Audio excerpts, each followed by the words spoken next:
Welcome to the Modern Hippie podcast, where we'll be exploring all of my favorite boundary-pushing people and topics surrounding consciousness, psychedelics, mental performance, functional medicine, living in alignment, and so much more. I'm your host, Barrett Perlman, a former pro wakeboarder turned body worker, energy healer, and well, a modern hippie. And I'm so glad you're here. Welcome back to the Modern Hippie podcast. I am joined today by someone very special to me. His name is Jeroen de Wit, and he is a past life regressionist. Welcome to the show, Jeroen. Thanks so much for having me, Barrett. And thank you for pronouncing my name so well, because that's not always easy. Well, I have 10 years of practice,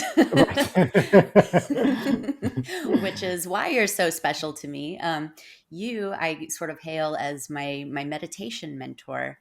I got into meditation with you back in like 2012. I believe maybe even 2011, but 2012. And you were holding sessions for source energy meditation and dragon energy meditations. And those completely changed my life. I even have a tattoo in honor of my dragon wrapped around the cross. Know. That's beautiful. I remember taking a picture of it. So awesome. Yeah. So you and I have come a long way since then. We have. Go ahead. What is your journey been like?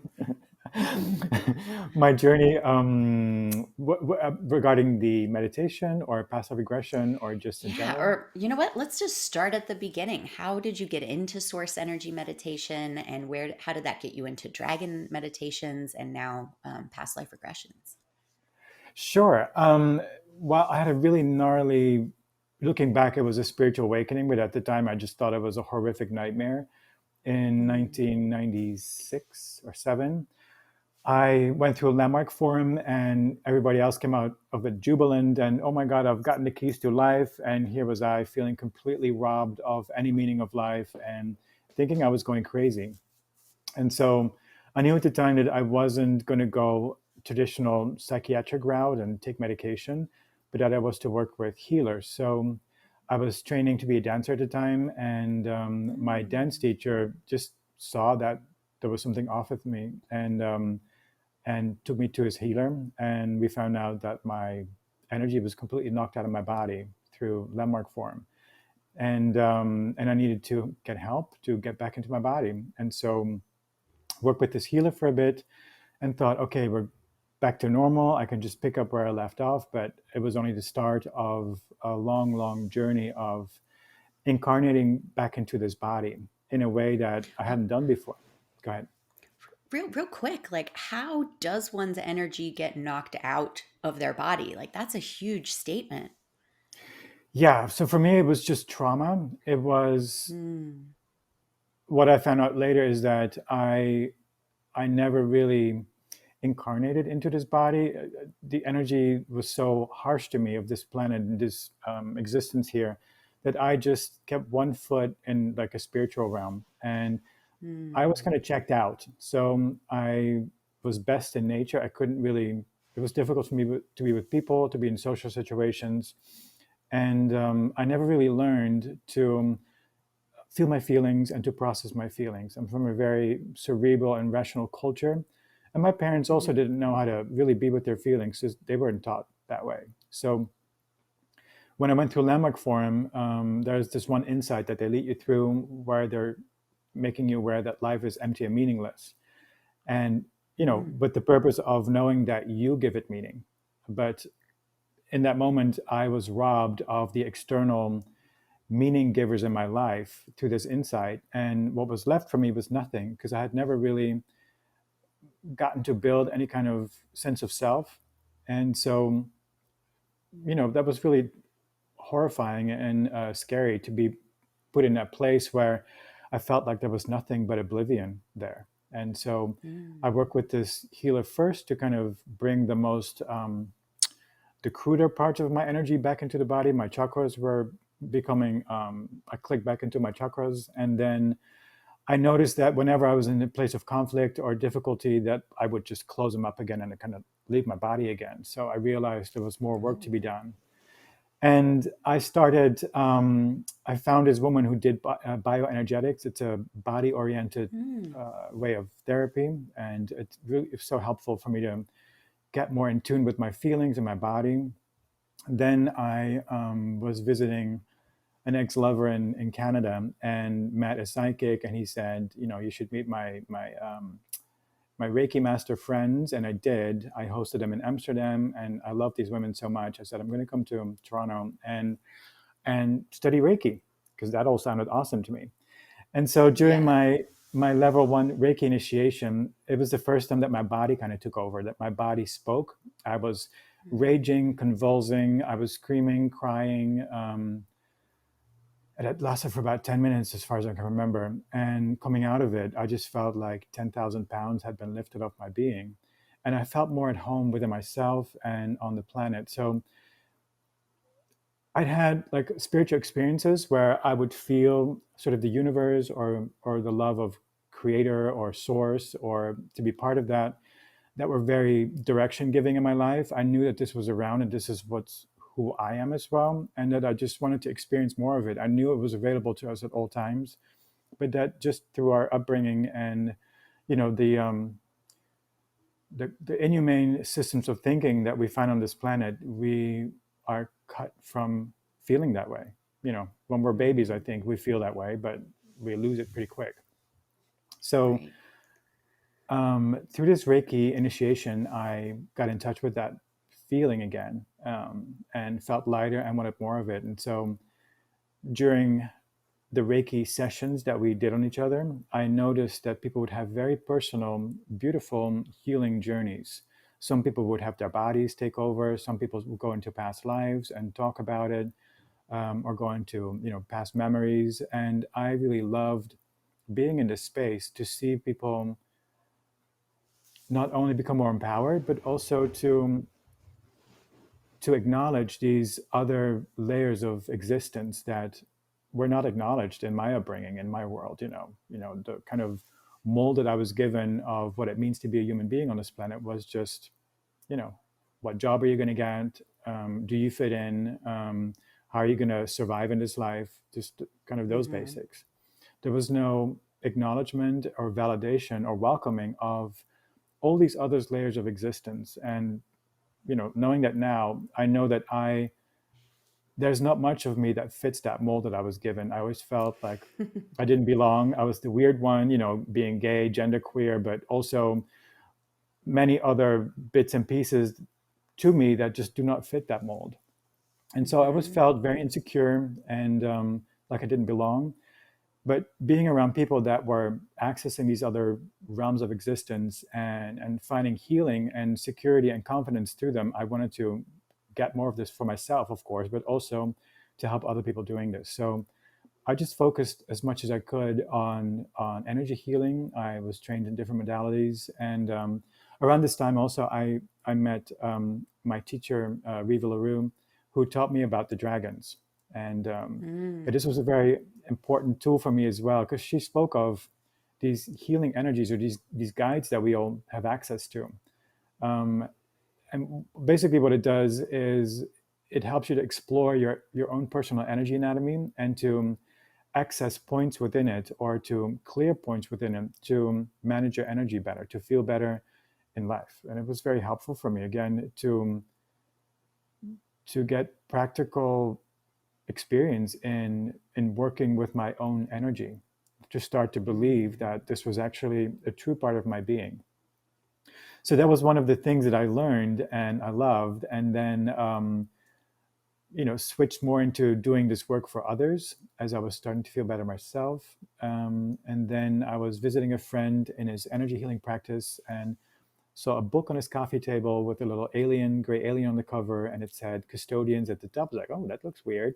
Let me just leaf through it. And it was a book by Dolores Cannon. And this was one of the few times in my life that I saw something written or an experience outside of myself where it resonated so strongly with what I knew was true, even though I didn't know Mm. that I knew these things, but it resonated so strongly. And I just devoured the book cover to cover and looked her up and found out that she was teaching in the Netherlands, which is where I was at the time.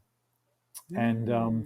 3 months in the future of that moment that I picked up that book, I was able to join her class. And I got to tell you, this was, talking about not belonging. This also extended into being in school. School was a very hostile situation for me, being Mm-hmm. called names and just feeling like I always had to disappear, so to stay out of danger. And I didn't really care for what I was being taught. It had nothing to do with what I felt life was about. And so I was a C student, had to do like makeup classes over summer. When I was training with Dolores Cannon, was the first time that I was in a learning type of situation where I thought, oh my God, this is what learning can feel like. It's actually fun. I love Mm. this information. I just absorbed everything this amazing lady had to share, and I couldn't wait to get started. I was taught QHHT, Quantum Healing Hypnosis Technique. It's an hypnosis technique that is not traditional hypnosis, but it connects people to their soul through different regressing them into different lifetimes, and then talking to their higher self. So Mm. this is an incredibly healing place to be or to access within us, because we are all source, God, and creator on this planet, expressing as you and as me and as my kitty here and the next person. Um, so to tap into that amazing source of healing and power and wisdom and love is always very, very healing. And Mm. I mean, the why I'm doing this full time is because it's just so fun for me to hear about all this myriad of different lifetimes, but also to see people heal from long held chronic issues, be it physical or emotional or spiritual, energetic. I just heard back from a client yesterday. She had like a shoulder pain for 20 years, and there was like pain underneath her left Mm. breast. And I didn't remember the specific of the session, but she was telling me like, this has been gone since the session. I no longer have to get Wow. cortisol shots or see the chiropractor. I'm just great. Yeah. Oh, And another recent one was a young kid that came in who had such an extreme phobia of medical procedures that he would pass out or have seizures even when at the sound of, or when people would speak about blood or mention medical oh my procedures. gosh. Yeah, it Ugh. was really Wow. extreme. Yeah, in his family at home, they would use the B word to mention blood. Mm. So he comes in for a session, go through different lifetimes, talk to the higher self. It was kind of it was more of a superficial session. It wasn't like sort of universal information. It was kind of like it felt a little bit more contained, like a smaller bandwidth of experience. And I never knew what happened to him until my acupuncturist, who works with his family, sent me a text and he said, "Oh my God, my mind's blown. Mm. This guy went home and his dad cut himself on something and he was like bleeding profusely. And the client was able to just look at it and just be completely fine." Yeah. So that, Wow. That's yeah, powerful. yeah, stuff like that happens all the time, not just in my practice, but all of my colleagues. It's this amazing work Mm-hmm. that Dolores Cannon left us. But yeah, this is kind of my journey into it. And so I stuck with this because I love it so much, because of people coming out of it feeling more like themselves, but also I get to explore all these different historical lives or future lives or Mm. alien lives or other non-human lives, energy lives, angel lives, and find out about all these um, dimensions of our universe where life happens, beyond the physical realm. And of course, Absolutely. yeah. So this is, kind of, it feeds my own sense of being in terms of, it validates the parts of me that are from those places as well, and all Mm. of my clients. Yeah, because I think we all have these unique bits of magic to us or aspects that we bring in from these other realms and other places, purposefully so, to elevate consciousness on the planet. I mean, this is the people that I work with, it's you, it's the people that are interested in these podcasts, people that feel like they're here for some kind of purpose. Um, Exactly. yeah, and we go ahead. Sorry, I've been talking all No, I'm taking here. up all I'm the here to space. showcase. I'm here to showcase you. But yeah, I love so much of your story resonates so deeply with me. And when you were talking about getting your first Reiki energy session, I just got covered in goosebumps. I had I guess not a parallel story, but similar, that growing up my whole life, I just felt like such an outcast and like I didn't belong. And I had many moments of just being like, I want to go home. And I would run circles around my bedroom screaming, I want to go home. And my Mm, parents would be like, you little psycho kid, like you are home. Where do you think home is? And I was like, I don't know, right. but it's not here. Yeah. And just like you, I was sort of always drawn to the mystical once I started experiencing it. Mm, And I loved the wind. I would get mesmerized by standing on our fence in the backyard and just letting the wind blow in my face. And I'm like, it's trying to tell me something. It has a message for me and I'm receiving it. And so like witchcraft and paganism became very strong in my life to resonate with nature, to operate with nature, to respect and honor it. Um, and similarly, once I became an adult, I operated in this brain fog my entire life, like something even called hypersomnia, where I was just so tired all the time. I could sleep through everything. I could sleep anywhere. I loved being unconscious more than I liked being conscious. And to the point where it affected my life significantly. I would sleep through classes, I would sleep through appointments, I would sleep through dates. Sometimes I slept for 26 hours just because I had nothing to do. And wow. I noticed once I got into meditation and energy healing that stuff went away. And like Wow. I had brain fog recently for the first time because I had COVID this summer. And Mm, I had brain fog for like 2 weeks after. And I was like, oh my God, I remember this feeling. This is what I wow. felt like my whole life. That's Just terrible. always, yeah, always feeling like there was this plexiglass wall between me and the world.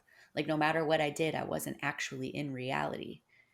And could have been diet as well, but also looking at that now from the perspective of being an energy healer and being tapped in and having played in those alternate dimensions and witnessed them, now to know like this reality isn't all that there is, and No. there's something to that feeling of brain fog, personally. But yeah, your story is so powerful to me, and I honor what you went through, and coming back into your body and convincing yourself to stay in the Yeah. body is Thank you. a powerful I thing. just also want to validate your experiences. I just, my two last sessions that I did, both of them, they went to different lifetimes where they were sitting at the beach and they would listen to the whispers of the wind and get their answers that way, and or to get Mm, them through the wind blowing through the trees. And I do this myself when I go hiking.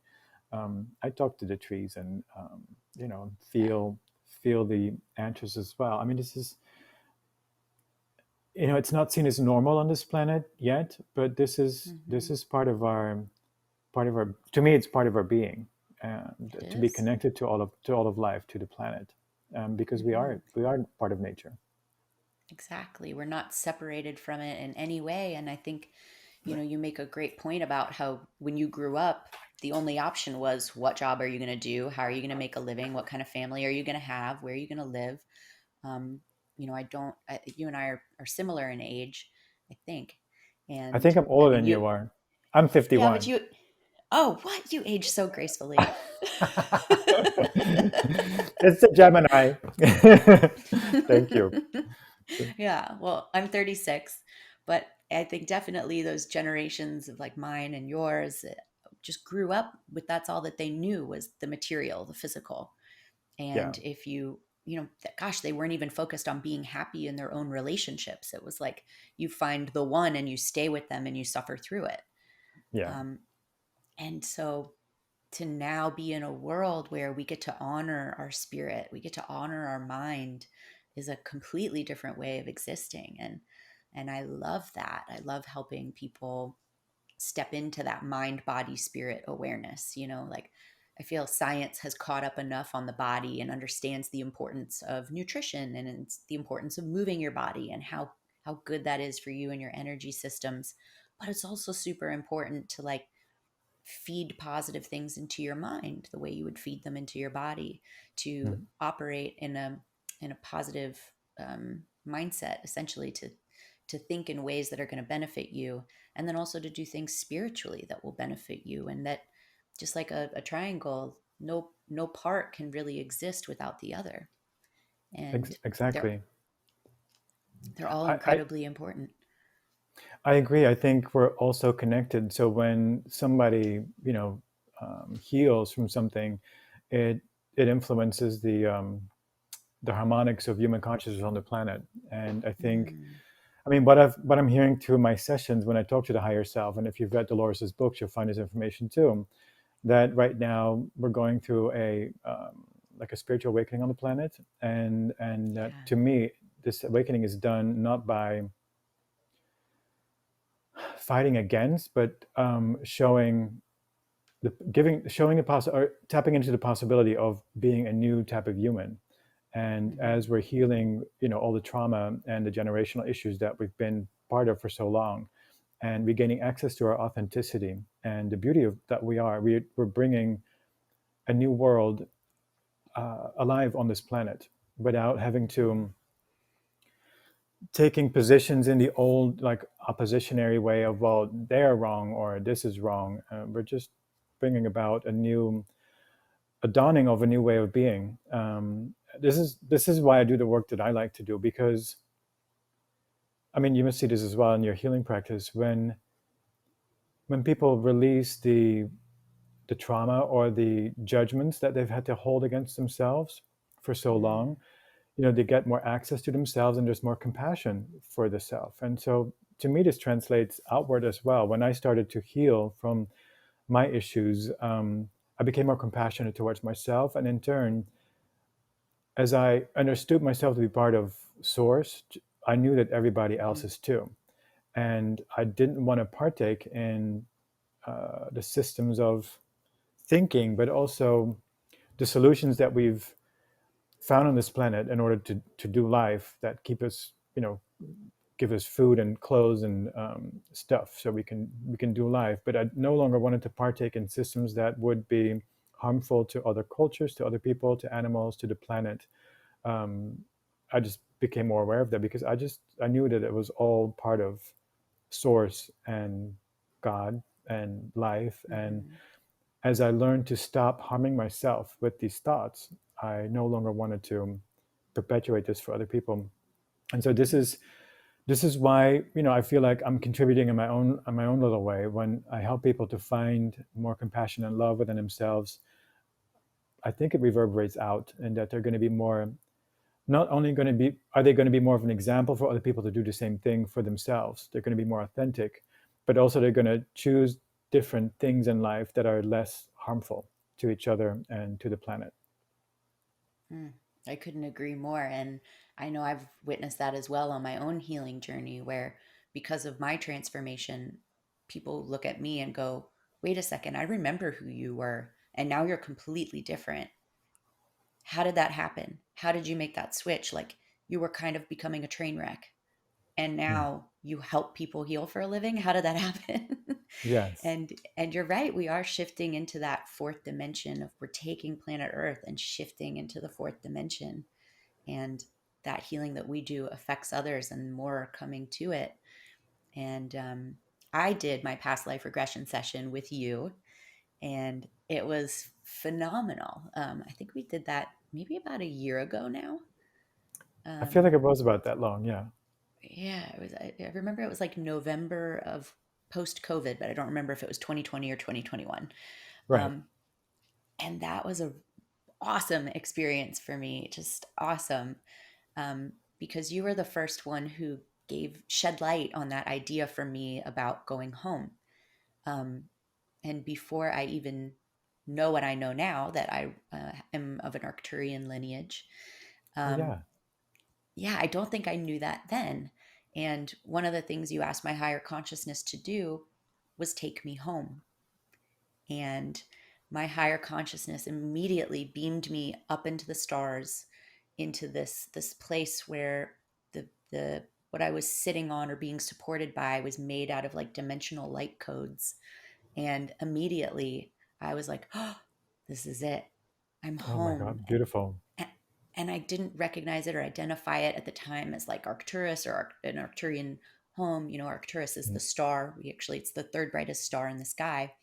Um, and I remember crying and sobbing. And since then, I've discovered my Arcturian lineage, and I've discovered my soul group up there, and I've been able to visit with them, and I've been able to channel other Wow. messages and tap into that energy. Oh my God, Barrett, that's amazing. Yeah.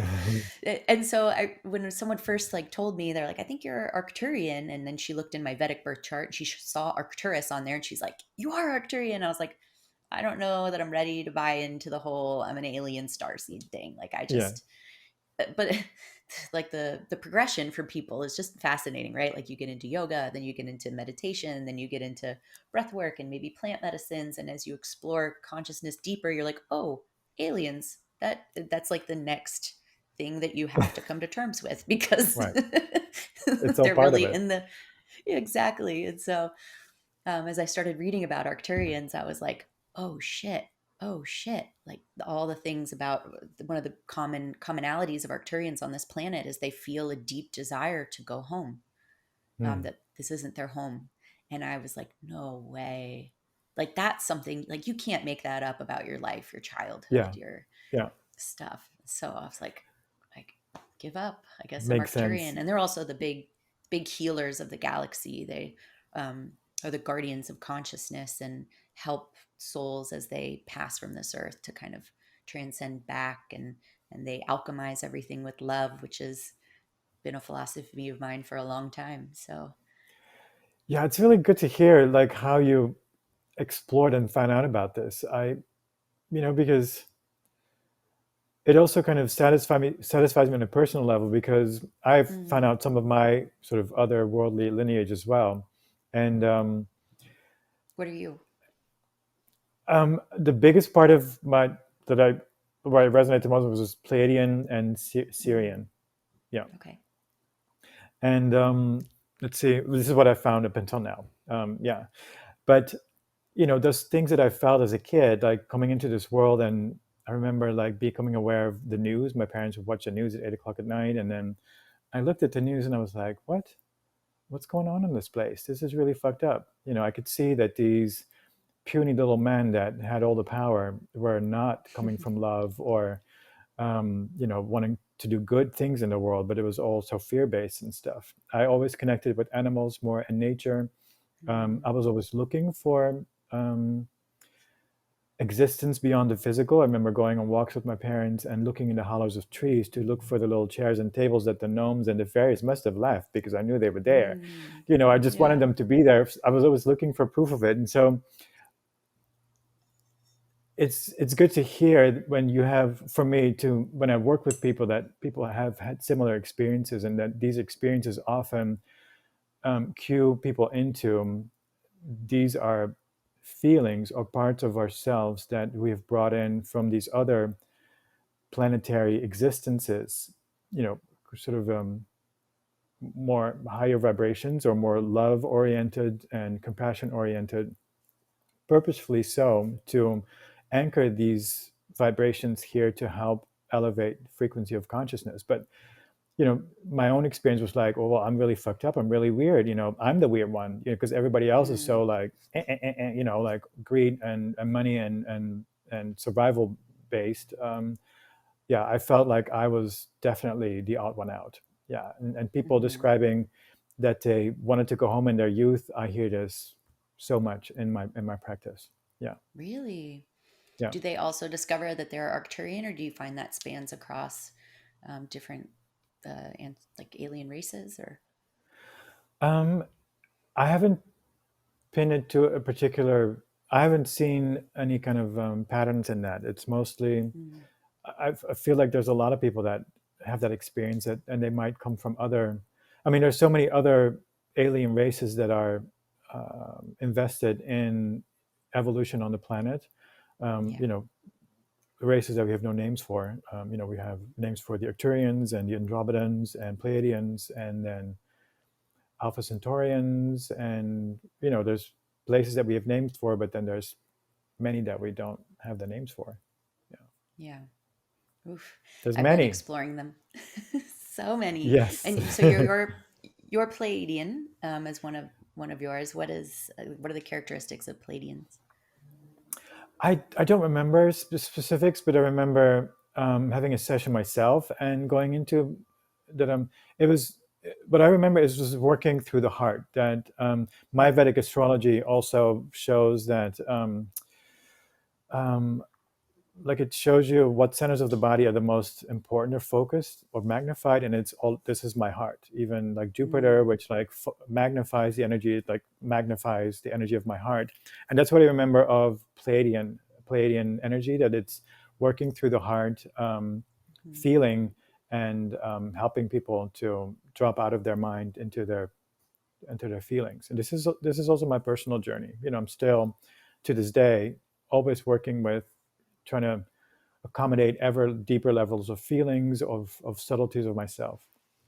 I'm going to mm-hmm. do somatic work next week to help me with that. Oh, fun. What kind? It's just like talking to the body. Like I've had these sensations of tightness and stuff. I just want to learn to be in more relationship with it, because I know there's parts of me that I've had to hide, and I want to love them. Yeah. Oh, beautiful. And I love that. Like our healing journeys are never done. And once you get started and you start to experience the profound results that come with it, then you're like, "Oh, well, I got to not I have to keep going. I want to keep Want going." to. Right. Yeah. Like it's just this deep rabbit hole of awesomeness that, you get a little taste and you heal and you're like, "Oh, I don't know about that again." And then you're like, "Wait, now I feel so good. I should definitely do that again." And then the work gets easier, and it's still just constantly profound shifts, and we continue to go through things.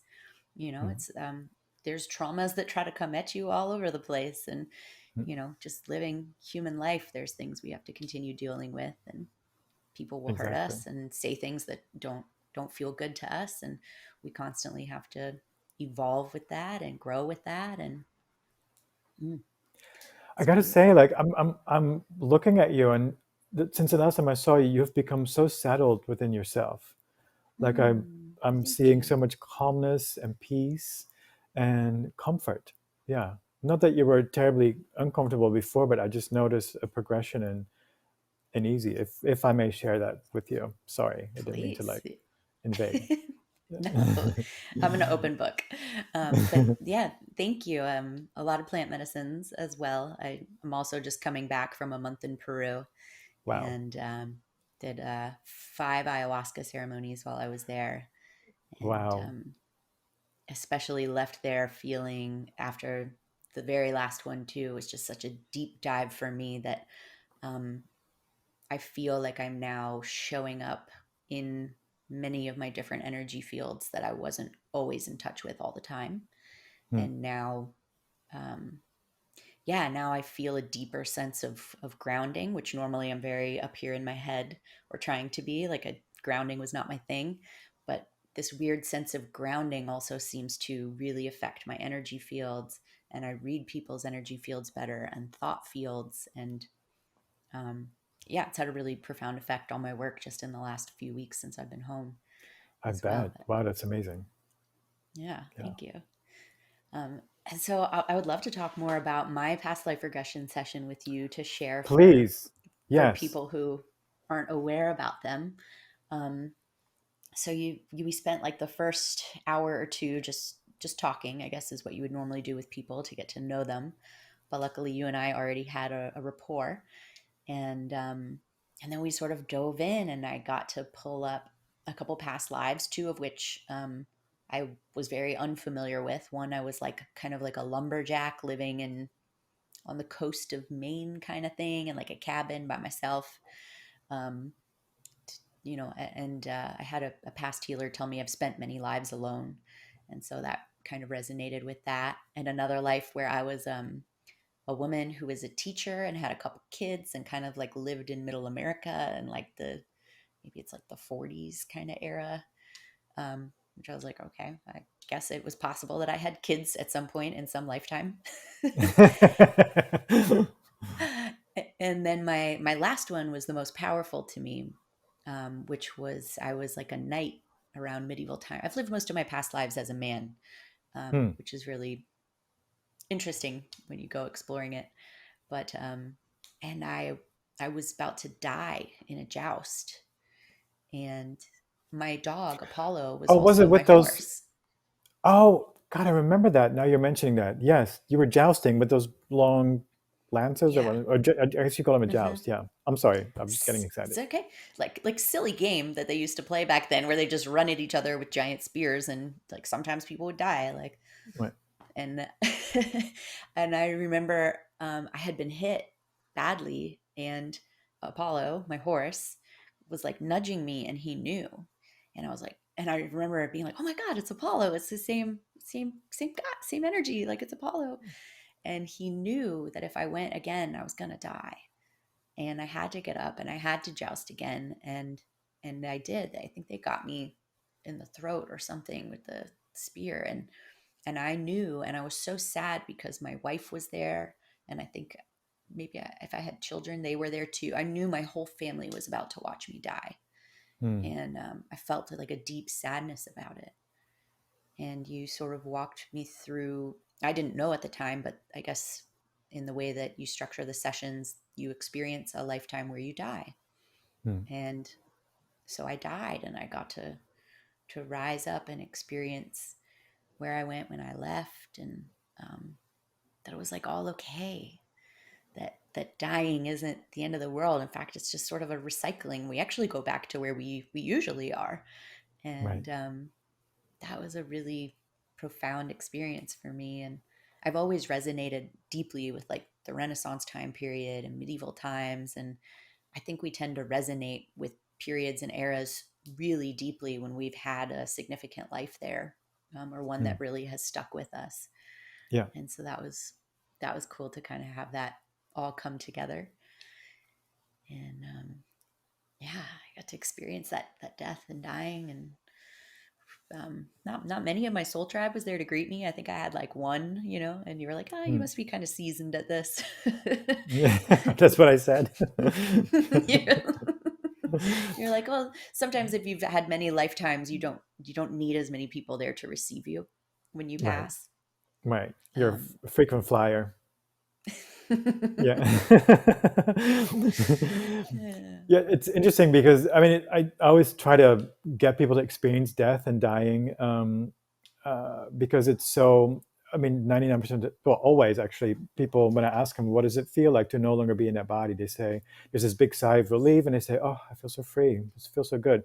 Sometimes Mm, there's sadness about leaving loved ones behind, but then as they start moving up the dimensions, they start to lose the connection to that life, and it's more of a there's different things that can happen, or people describe it with different details, but it's kind of the same. Sometimes souls go into a voidness or a blackness or being in space, where there's mm, no other people, no other beings to just kind of recombobulate after having a difficult life. Excuse me. And then after that's complete, they go into a space of light, home, source. There can be loved ones there, also guides or ascended masters or alien beings there to take them back to home planet. Or I mean, it's love that's there, and it's a homecoming, and there's life reviews. Something just popped in that was recent. I mean, this is so much fun for me.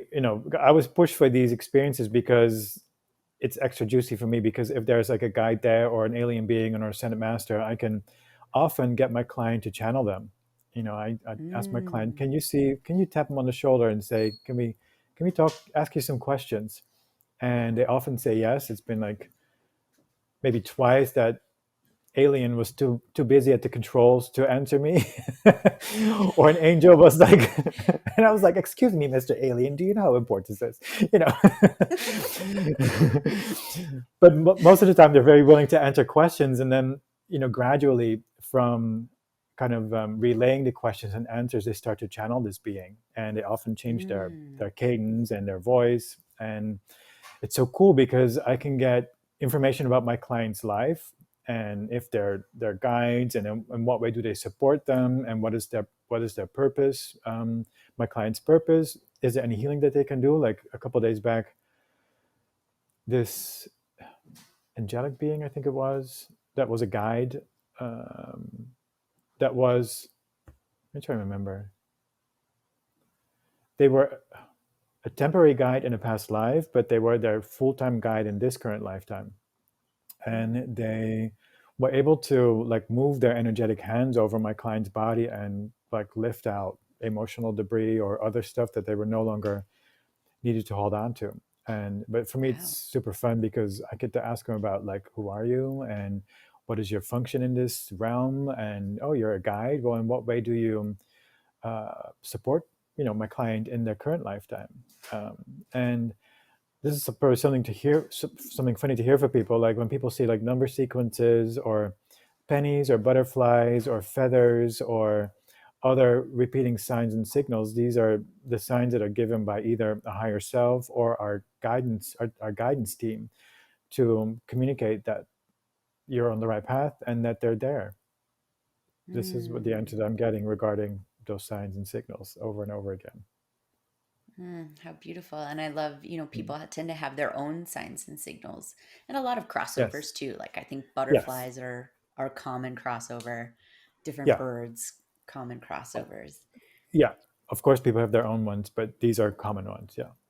Yeah. Yeah. Oh, gosh, you must have received so much information and getting to talk to different ascended masters and things. Do they share with you at all about the planet and the dimensions and what's going on?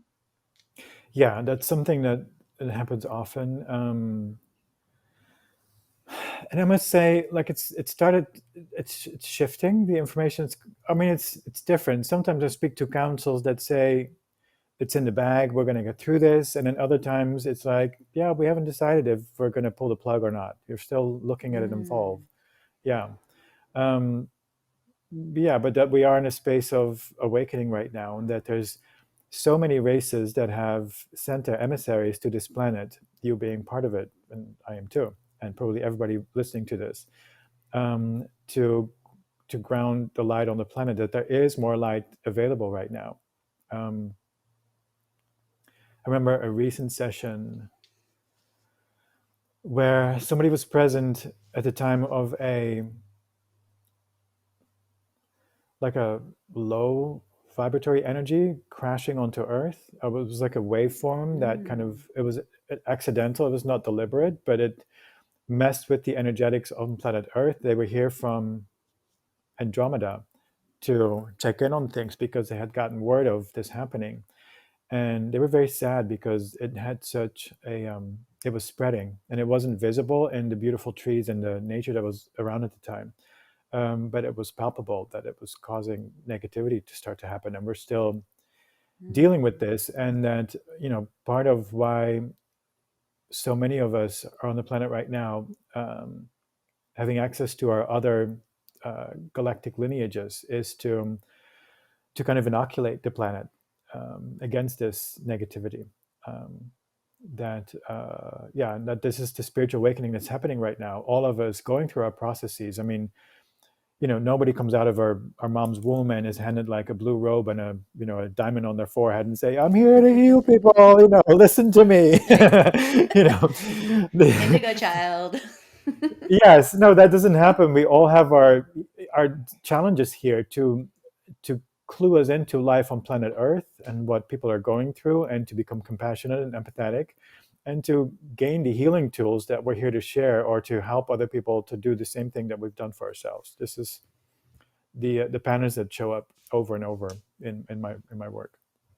Mm.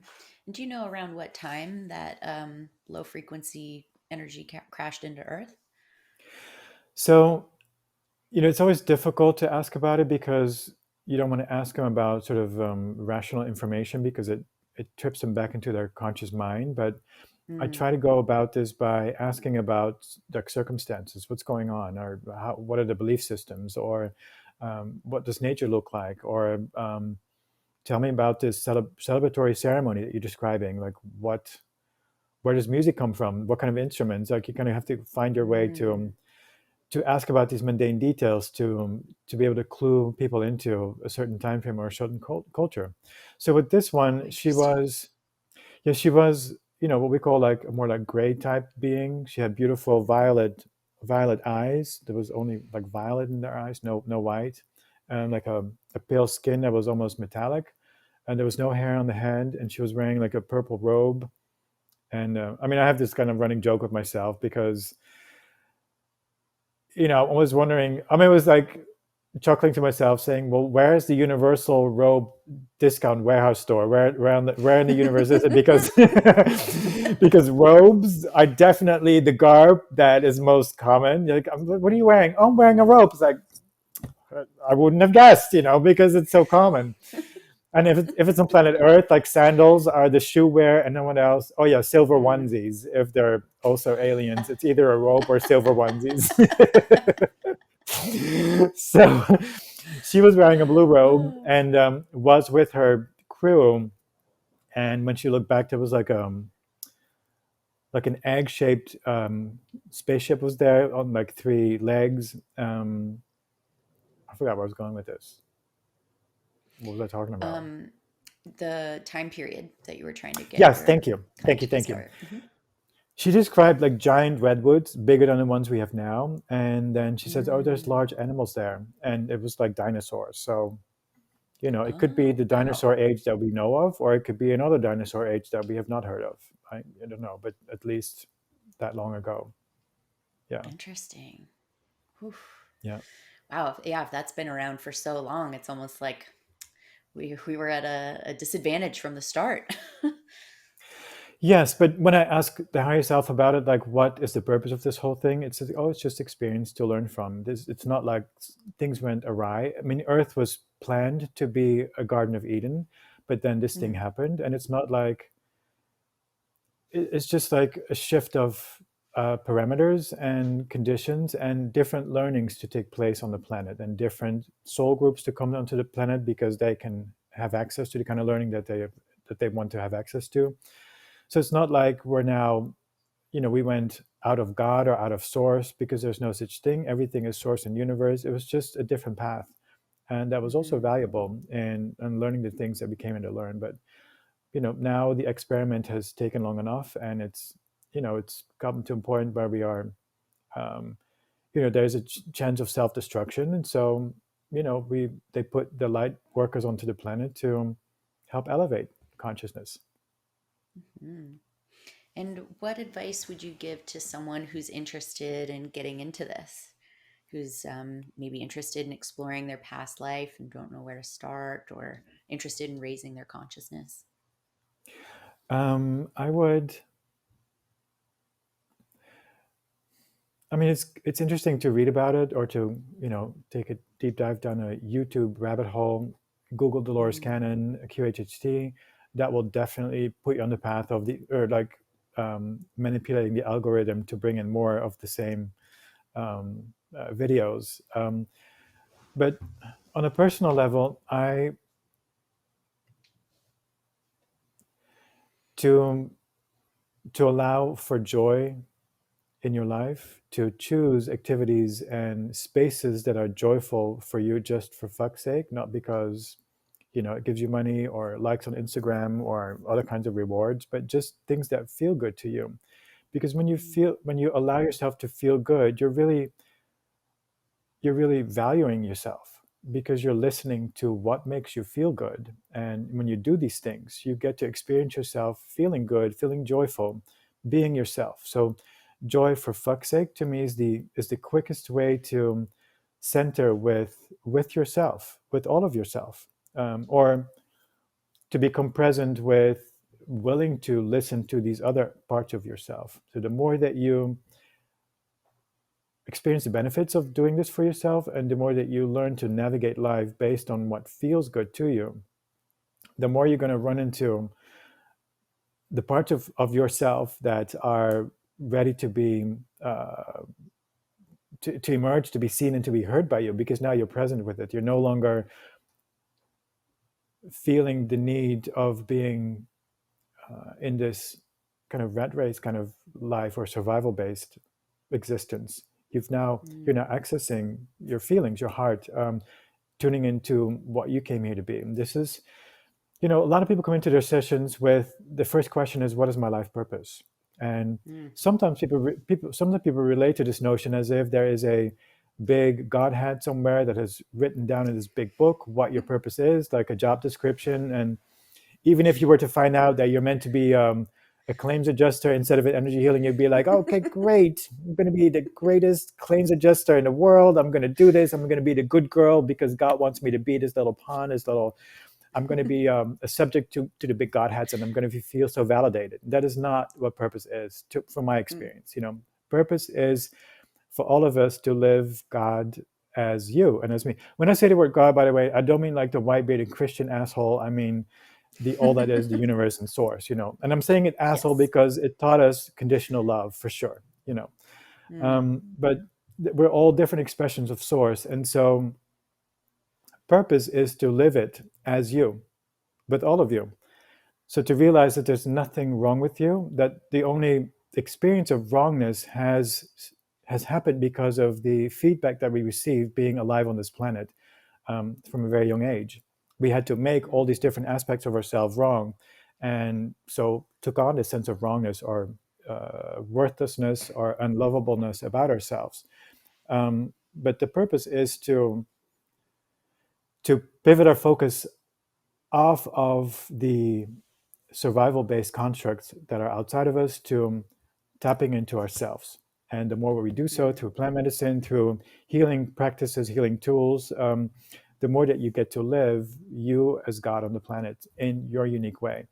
And Mm. that really is the purpose, because as we do so, we become more aligned with our divinity. And when we express that or contribute with that onto this planet, this is how the elevation of consciousness takes place from my perspective. This is what I've Mm. been able to glean from the work that I've been doing for 16 years now. Ugh, I mean, I couldn't agree more. I did a workshop over the weekend with a Dr. John Churchill who teaches a Tibetan Buddhist philosophy called planetary dharma. And the workshop was on metacognitive awareness. So, kind of expanding your Wow. awareness beyond your awareness. Really deep workshop. But one of the things he touched on as well that really resonated with me, and that you're also saying, is that by becoming the most authentic versions of ourselves, we elevate consciousness. And For sure. in order to do so, it requires a little bit of healing. It requires less judgment. It requires letting go of this idea that there's such a distinct good and bad, and that there's so many shades of gray in between, and we need to stop labeling those. And when you do, you become so much more authentic by Yeah. living your truth. And I think that's a really powerful message, that like, get people to live a bit more authentically, and it doesn't happen overnight. Yeah. Even I consider myself a very authentic person, to a fault, if I were to judge it. And Mm.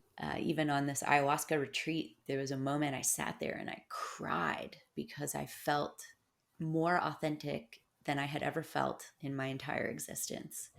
And Mm. as someone who already showed up authentically, I didn't know I could get more authentic. And Mm. it was just this beautiful dissolution. And as I felt so authentic, I felt more dissolved into source, more dissolved Yes. into God, to love, to everything that Right. we are. And so you touched on one of my favorite topics, plant medicines. And do you partake in plant medicines too? I wish I could, but this Mm.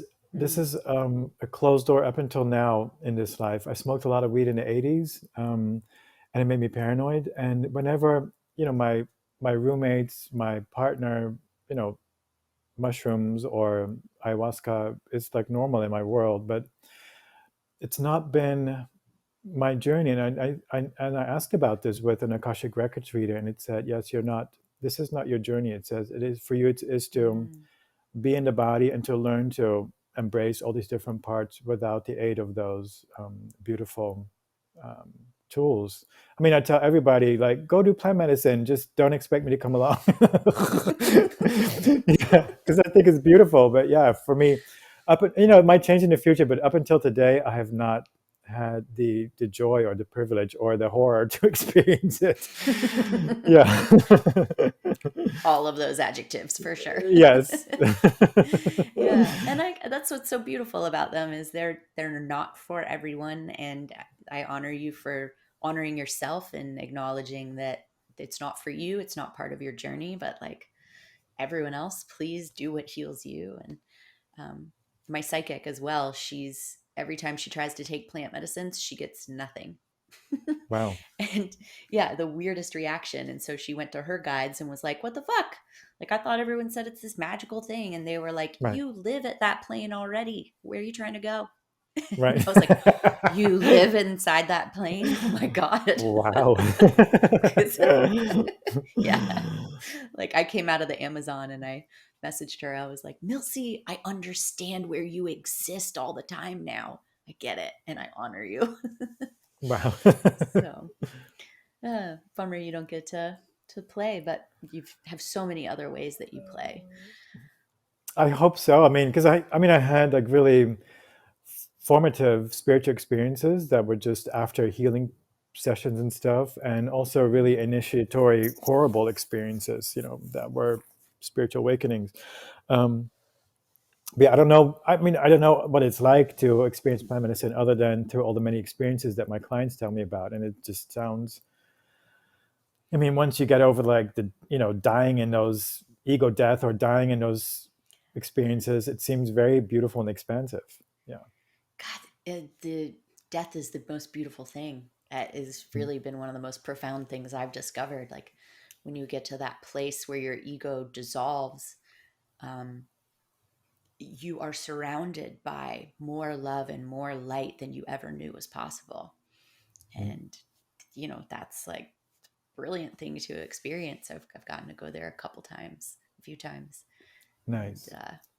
like sign me up to go back every time. Yeah. Yeah. What That's was your? Oh, go ahead. no. You go ahead. I was just going to say, what were some of the symptoms of your spiritual awakening? How did you know that was happening? It sounds like you probably didn't know it was happening at the time, but in No. hindsight, what were some of the things that happened that let you know now that that was your spiritual awakening was starting? Yeah, it was years later because I mean, the horror of the experience after Landmark. I felt like I just had to fix myself to become normal again, to be able to do life, and Mm. and as I started to explore myself in that, I gained parts of me that were not part of the normal, and so for a long time, I was still seeking to be normal. I judged a big part of myself, and I would be in relationship with guys that were, you know, I liked the kind of guys that were kind of simple, maybe an accountant living in the Midwest, kind of Mm. values, just sitting on the couch watching sports with them or something. I was in codependent relationships, thinking that being with those guys, I would be more normal. I was trying to be more normal, but yeah, at some point it shifted. I don't remember when that happened. I want to say when I was at my therapist office and I was complaining about being dumped again, or why can't I just have the guy to go wine tasting with, or I just want somebody in my life to kind of complete my life or to feel better with, and realizing that I was a love addict at the time, codependent, Mm. and I finally listened to her. She'd been telling me this for a while, but I was like, what do you know? I'm not a love addict. you know? Just like a Until I saw psychiatrist. the What do you know? and so, until I saw the cycles get shorter and shorter and shorter, and became so, going into new relationships, it became so blatantly obvious that I was unable to create healthy relationships, that I would just, knee jerk into the same patterns. And so I I shut the door on romance. I said no more. I am incapable of creating healthy relationships. So I just got to get over this. I got to stop fantasizing about some guy that's going to make it all okay, or that it's going to be my end all and be all. Because I might be by myself, because I don't want to be experiencing that pain anymore of being dumped or being in codependent relationships. And so when I closed the door on romance or fantasy, I opened the door on joy. I started to make my own Mm, life feel better for myself. And I got to spend more time with myself and be in nature and do random, you know, weird things that just felt good for me at the time. And this is when I realized, oh, it feels good to be me, and it feels good to me because I'm not normal. I no longer have to fit into the normal. mhm, And I mean, I knew I was, by the time I knew I was on that my journey was one of spiritual awakening. But that was a big marker of really no longer needing to accommodate the normal or the status quo, and to really knowing that I was here to actually break the old paradigm, that I was here as a paradigm buster. Um, and the more that I embraced the not normal about me, the more that I gave permission to others to do the same thing for them. Um, mm, yeah. I mean, my spiritual, the ones that you described, like I had spiritual experiences early on in my healing journey. I came back from a Reiki weekend in Canada, and I was back in Amsterdam, and I remember it was like a September evening, and there's seasons in Amsterdam, and the days get shorter. I'm complaining about it here now in LA, like I can't believe how early it gets dark here, it's but it it's was the sun is setting before 5 o'clock right now. I Before five fucking hate o'clock. it. Like That's fucking weird. daylight savings. Let's do away with it. Yeah, you know, Please. I don't like it.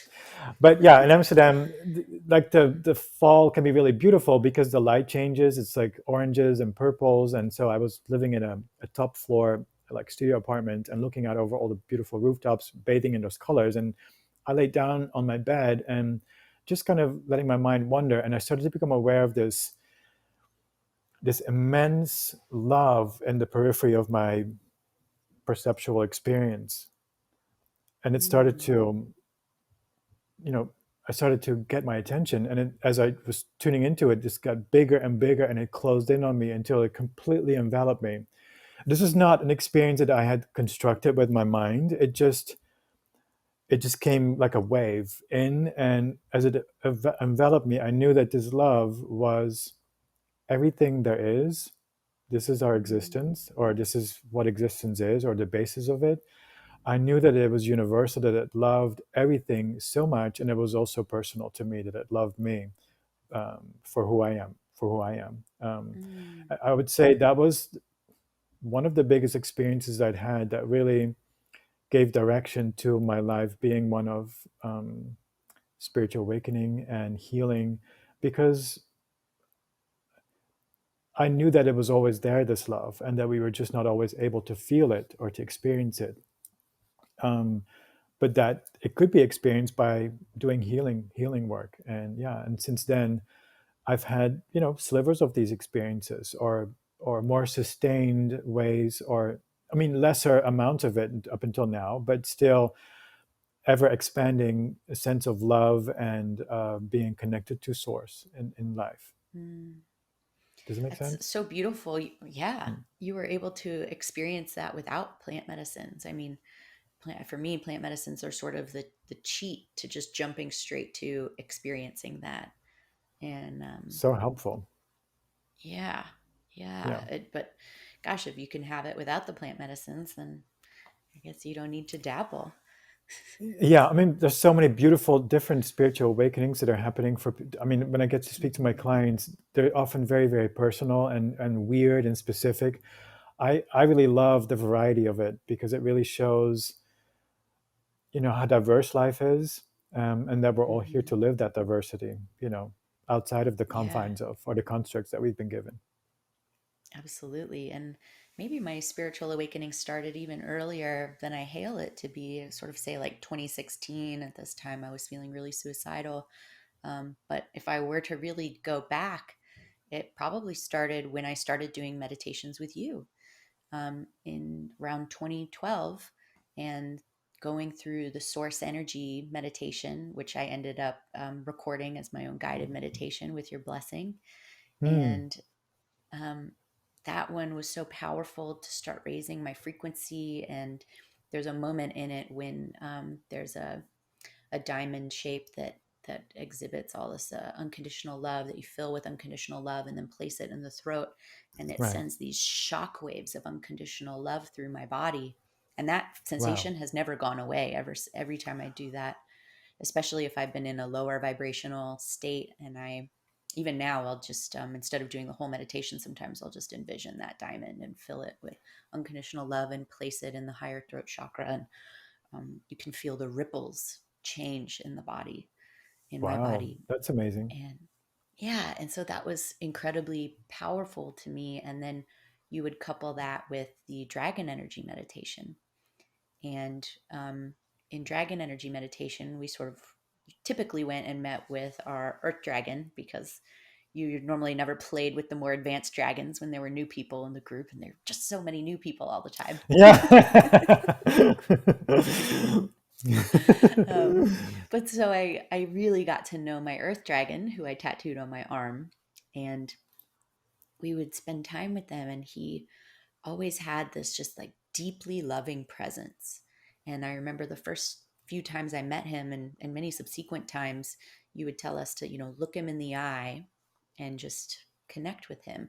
And I would look in his giant black eye, and he would just love me so unconditionally that I would Wow. sob, because I'd never felt unconditional love from anyone in a way that I could understand.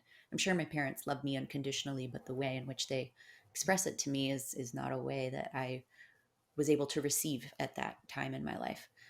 And Sure. that was so life changing for me to be with an energy, to feel love, to feel worthy of love for the first time. Mm. And that's really started to shift everything for me. Wow. Thank you for letting me know. I had no idea. Yeah. Yeah. That's Yeah. beautiful.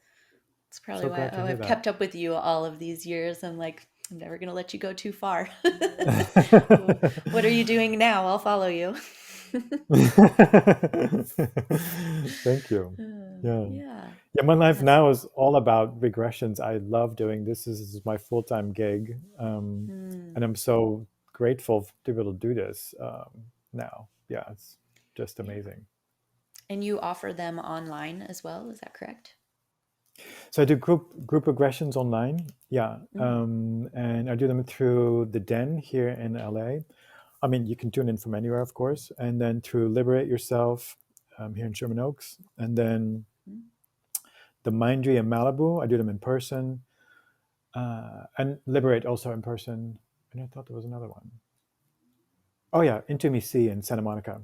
Yeah, beautiful Okay. place in Santa Monica. Yeah, I do them in Cool. person there. And so, if any of my listeners from around the world wanted to check in with you and do a past life regression session, where can they find that information?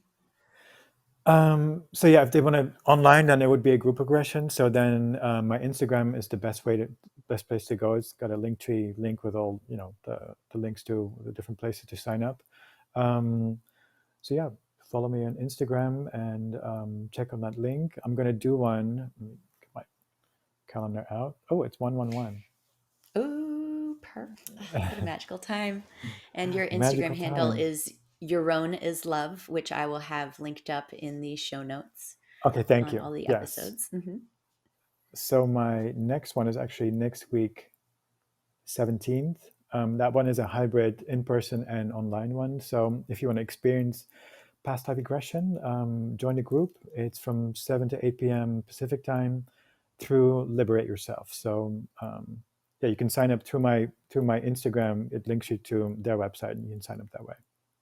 And Okay. if you're local, please come see me for a past life regression, a private one. They're 5 hours long, and they're life changing. Yeah, They they really really are. are. I can speak from personal experience. I'm so grateful for mine. And on that note, thank you so much for joining me today. It has been an absolute pleasure to spend this time with you and to share you out into the world and keep raising consciousness. Thank you so much for having me, Barrett. It's just great to connect with you again and to see the amazing changes or the leaps and bounds forward you've made, or into becoming more comfortable and grounded within yourself. I celebrate you. Oh, thank you. I celebrate you back for never giving up and for continuing, always continuing. And I honor your cat as well. Yeah, he's definitely my Yeah. my sidekick, my helper. Yeah. How old is he Anyway, now? he's 14. Oh gosh, my dog too. Wow. His middle name is Don't Die. Kitty Don't Die de Wit. That's his name. Yeah. I love it. Yeah. Oh, all right. Well, All thank you right. so much. Much love. Thanks so much for listening. If you enjoyed this episode, please subscribe and review this podcast wherever you're listening. I'm so grateful to have you on this journey with me. Until next time.